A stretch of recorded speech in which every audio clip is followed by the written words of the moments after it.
Hello everyone, and welcome back to another Solo Spooky Story.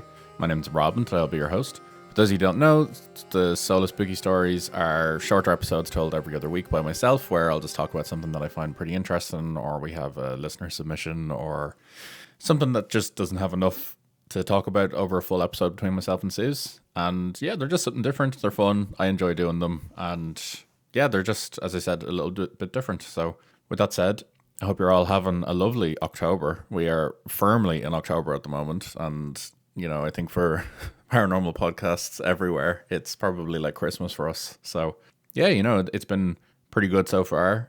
In Ireland, obviously, we have a huge love of Halloween and Samhain and all things paranormal during the month of October. So it's been fun. Lots of festivals and things, and loads to do. So yeah, I hope if you enjoy Halloween and the run up to it, I hope you're enjoying it, and you're just making the most of it while you can. With that said, we're going to get into it today. So we are talking about an absolute classic today. As I said, we are in the month of October. We should be talking about ghostly things, and I can't think of anything more appropriate to talk about than ghost ships. They're one of these things that just fascinates a lot of people, and myself included, is just this concept of a ghost ship where seemingly they can just appear from nowhere and have either no crew on them at all, or in certain circumstances have crew that have either no memory of what's happened, or the crew have deceased or something. So they're a spooky thing all to themselves, and today I want to talk about what's probably the most famous, or one of the most famous ghost ships out there. We're talking about, of course, the Mary Celeste. And I think what I find fascinating about the Mary Celeste is that it's one of the more enduring mysteries of the sea.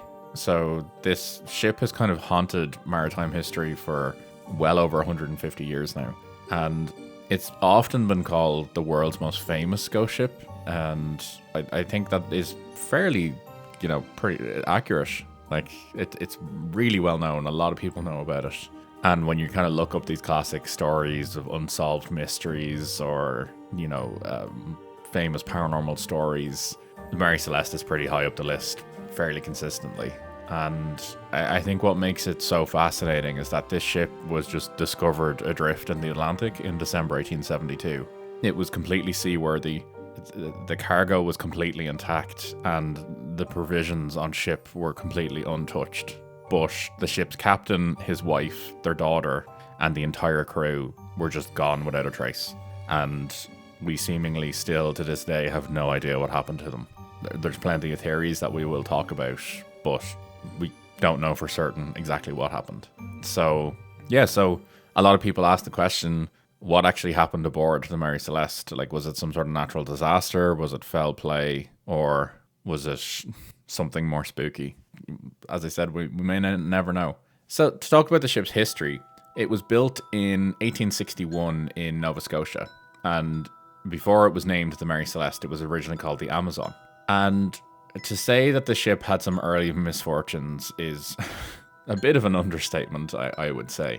The ship's first captain just died suddenly, which, is probably never a good indication of luck on ships. And people who are involved in any sort of like naval kind of operations, like maritime, like anyone who's on like the sea, they're pretty kind of they're quite kind of skeptical people. Like they're quite superstitious, traditionally anyway.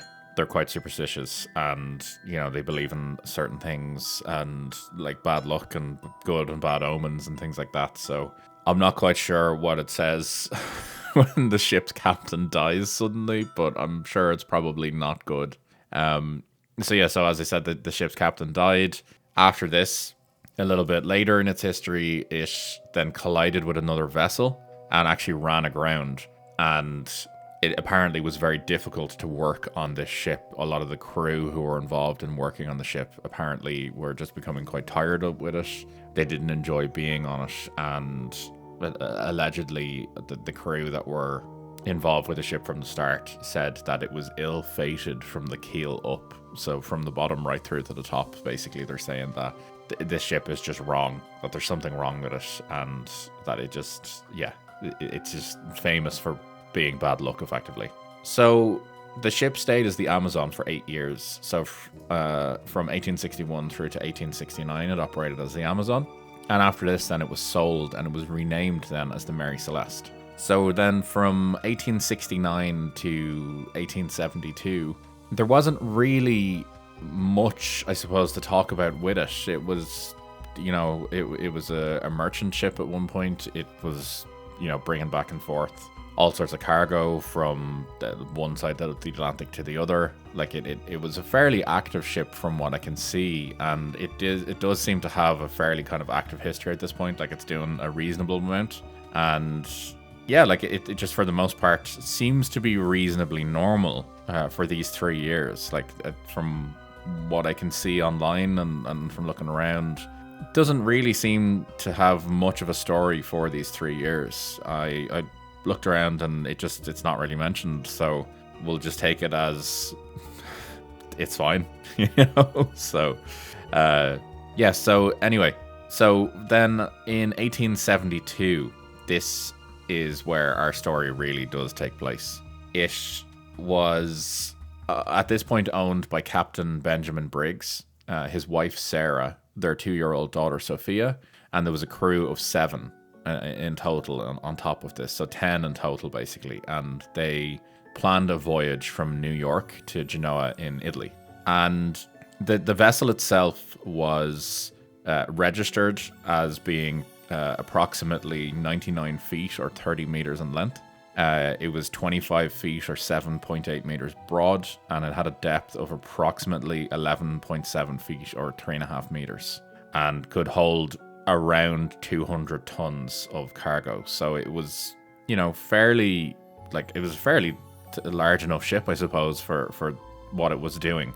And yeah, so it was just a pretty good ship. And I suppose I should also point out that Briggs actually bought the ship for $1,750 and then spent $8,800 restoring it. So a pretty large amount of money when you think about it, like even now, but at the time that is a massive amount of money. So yeah, the ship basically, it became more with all the changes to it and the renovations. They increased the ship size ever so slightly, made it slightly longer, slightly wider, and added a little bit more depth to it. It also got a second deck, and yeah, it generally was just kind of looked after. So the ship was able to take on a little bit more weight, and just in general, it was just improved. So this was going to be a good voyage for it to go from New York to Genoa.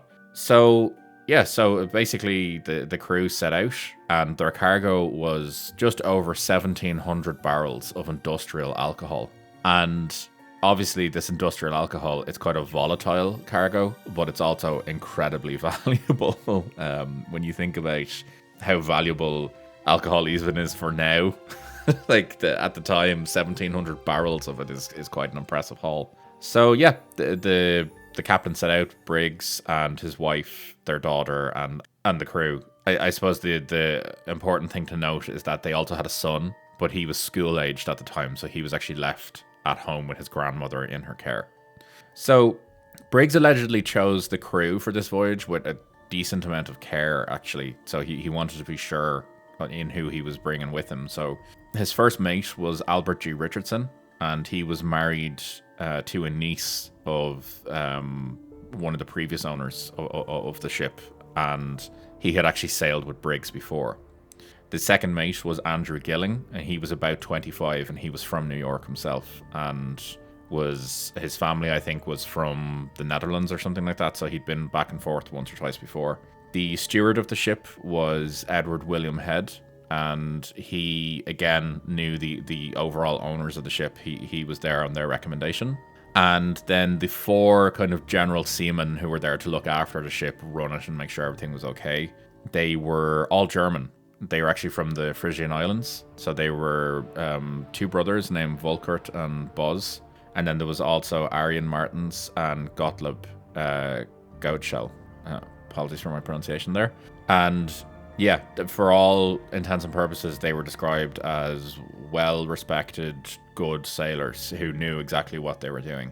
And Briggs actually sent a letter to his mother shortly before the voyage, who was obviously looking after his son at this point. And he said that he was incredibly happy with the ship and the crew, and that the crew in general appeared to be quite capable. And yeah, for all intents and purposes, they were a good crew. They knew what they were doing. So on the 20th of October, 1872, Briggs arrived at Pier 50 on the East River in New York City. He oversaw the loading of the ship's cargo, and then his wife and child were brought on board as well. And Briggs wrote to his mother on the 3rd of November, so, 2 weeks later, to say that he intended to leave the following Tuesday, and that, quote, "Our vessel is a beautiful trim, and I hope we shall have a fine passage." So in the morning of the 5th of November, the Mary Celeste set off, and it was moved into New York Harbor, and yeah, it seems to have gone off without any sort of hitch, sailing into the Atlantic. So another ship then left around the same time. This was another kind of similar sized ship. It was the De Gratia, and it was owned by a Canadian man, Captain David Morehouse, and he was taking a similar enough route. He was going to Gibraltar, but it was going to follow a similar enough route to the Mary Celeste, and basically it was going to be sailing a few days behind the Mary Celeste, but it was going to be following the same route. And from what I can see online, there seems to be some kind of links between the two captains, that Briggs and Morehouse seem to know each other. Maybe they shared common interests. Some have said that they knew them and they may have dined together before the Mary Celeste departed. But the crucial thing about this is that this ship was following the same route as the Mary Celeste, which is an established sailing route, and it would be following shortly afterwards. So fast forward then to the 5th of December 1872. So this ship, the De Gratia, was sailing seemingly with no issues. It was just doing its thing. It was in the Azores Island, so near the coast of Portugal. Just sailing along, I'm sure, as sailors do, probably trying to stay busy, keeping an eye out for things. And the De Gratia spotted the Mary Celeste drifting, and they decided to move closer to it. So at this point, as I said, they were off the coast of the Azores Islands, so they were about 400 miles east of the Azores. But I suppose when you take the size of this journey and the length of it, that's not too far from them. So the first mate, Oliver Deveau, he pointed at the ship, they approached it, and he prepared to board the ship. At this point, it must have been quite a strange sight, I suppose, for them, because as they came up to the ship trying to hail it and to, figure out what was going on, they noticed that there was no activity on the deck of the ship, which was quite strange to them, especially because they knew that this ship had set out a few days ahead of them. It should have been way ahead of them at this point. So I think it'd be fair to say that they were probably a bit concerned with that something may have happened, there might have been an issue, or something else that they were uncertain about. Piracy at this time was also quite common, so there could have been issues there as well that they were concerned about. So, as I said, Deveau, he prepared to board the ship, and he actually recalled afterwards, the ship was perfectly sound, the sails partly set, but not a soul to be seen. It was as if they had vanished into thin air. So as he got onto the ship and started to explore it, he noticed that there were one or two things that were slightly out of sorts. Firstly, obviously, no one being on the ship is definitely something that's wrong. But he also noticed that the lifeboat was missing, which was quite strange considering that the ship seemed to be completely seaworthy. There was no issues that he could find. And as he got to the captain's quarters, he actually noticed that the ship's log hadn't been updated for 10 days. But the log itself gave no hint of any sort of trouble, which, again, probably quite strange. The other thing that he noticed was that the cargo, the alcohol that was being carried, of the 1,700 barrels that were there, he actually noticed that 9 of the barrels were completely empty. But he put this down to possible leakage from the barrels, but again, he couldn't say what it was from. And then I suppose most curiously of everything that he found there, the crew's belongings, the food stores, and even the toys that they had brought for Sophia were all completely untouched. There was no stuff missing from what he could see. There was no signs of any sort of scuffle, any sort of issue. It was literally just like the crew were on the ship doing what they were doing and then just disappeared. They were just completely gone from what I can see. And yeah, there was no sort of indication of what had happened. And I think probably what they found most bizarre was that when they started investigating it, like the main hatch cover that was there, that was completely secure. So it didn't seem that it had taken on any sort of water. There was no fear there. There was no damage to the ship. There was nothing at all. As I said, the only thing that was missing was the ship's lifeboat, and that was missing. But yeah, from what they could see, everything else was just completely fine. There was a small bit of water in the hold, but they said that it was nothing alarming. Presumably that could also just be from the ship being abandoned, that it could have taken on some water. But yeah, there was nothing else there. They noticed then when they were kind of, just going about their business, that Briggs' cabin had a sword still there. His ship's papers were not to be found upon further investigation, and his journal as well wasn't with him. But apart from that, everything else was there. His belongings were all there. As I said, his sword and everything was there. And yeah, that kind of there was no, as I said, signs of violence or fire or anything like that. That it just seemed to be some sort of departure that the crew made potentially onto the lifeboat, but they couldn't figure out why.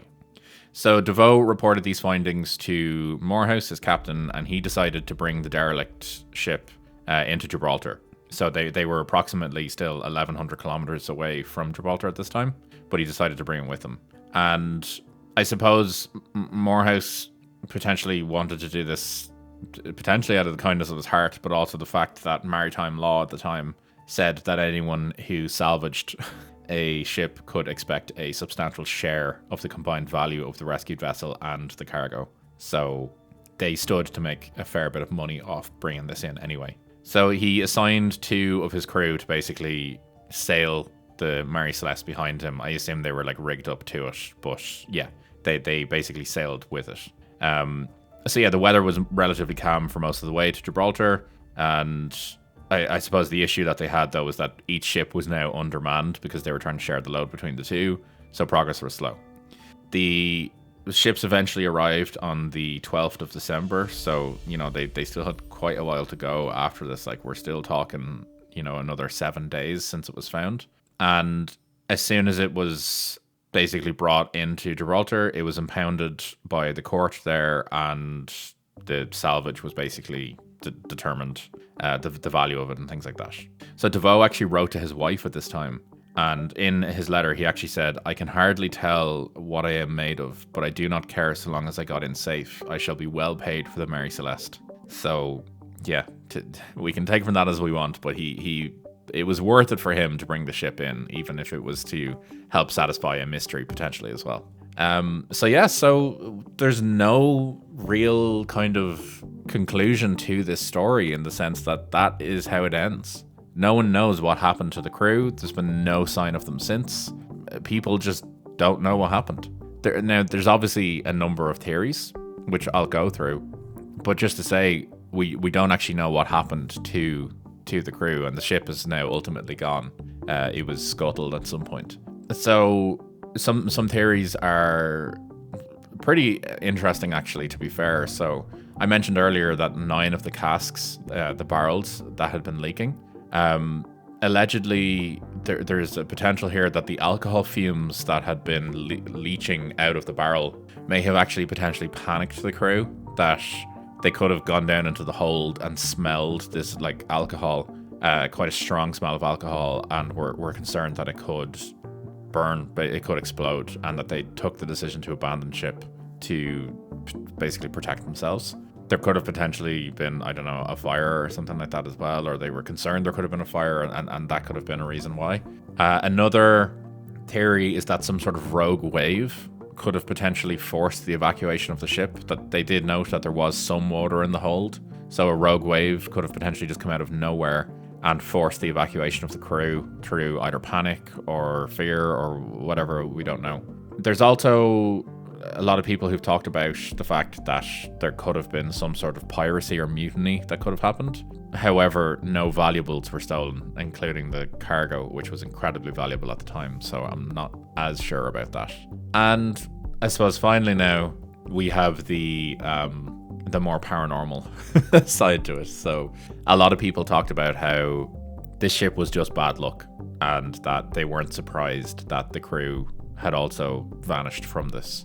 People who were on the ship when it was previously known as the Amazon, and then when they were doing the work on the Mary Celeste to renovate it, they talked about hearing phantom footsteps.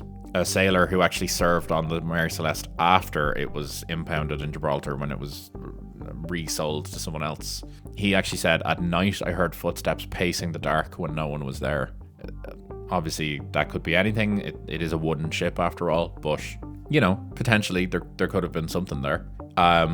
During the actual salvage trial itself, to determine the value of the salvage and who would get what, the hearings, actually a dock worker who was there refused to board the ship. He said that there was a presence on board and that it was heavy on watching him. And another actually said, I think it was a court clerk, said that it was as though the ship herself stood in the room demanding to be heard, which is a bit strange, but you know, there we are with that.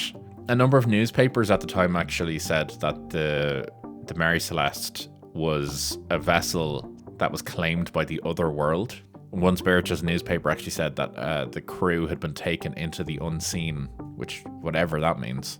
And yeah, other people have talked about that, yeah, it was basically a curse that was put on the ship from the very beginning, and that this was just another victim of this ship's curse. Arthur Conan Doyle, actually, in 1884, the author, the famous author of Sherlock Holmes, he fictionalized the tale, and he portrayed the ship as being cursed and that it was a supernatural abduction. And this story, basically, that he published effectively cemented the ship and the paranormal together. But yeah, as I said, we don't really know what happened to it, and I don't think we ever will. But yeah, I hope you've enjoyed this one. It's a fun story. It's interesting, and it's a real proper like mystery that, as I said, I don't think we'll ever have an answer to. But I'd love to hear your thoughts on this. I'd love to know your own theory on what happened and whether or not you think it was something paranormal or something a lot more cemented in reality. You can reach us on social media. You can get us on Threads and Instagram at the Spooky AF Pod. You can get us in the YouTube comments of this episode when it goes up, or you can get us on Gmail at the spookyafpodcast@gmail.com. I'd love to get an email from you. Love to hear your thoughts on this one. But with that said, I hope you're having a lovely day whenever you're listening to this, and I'll catch you in the next one. Take it easy, guys.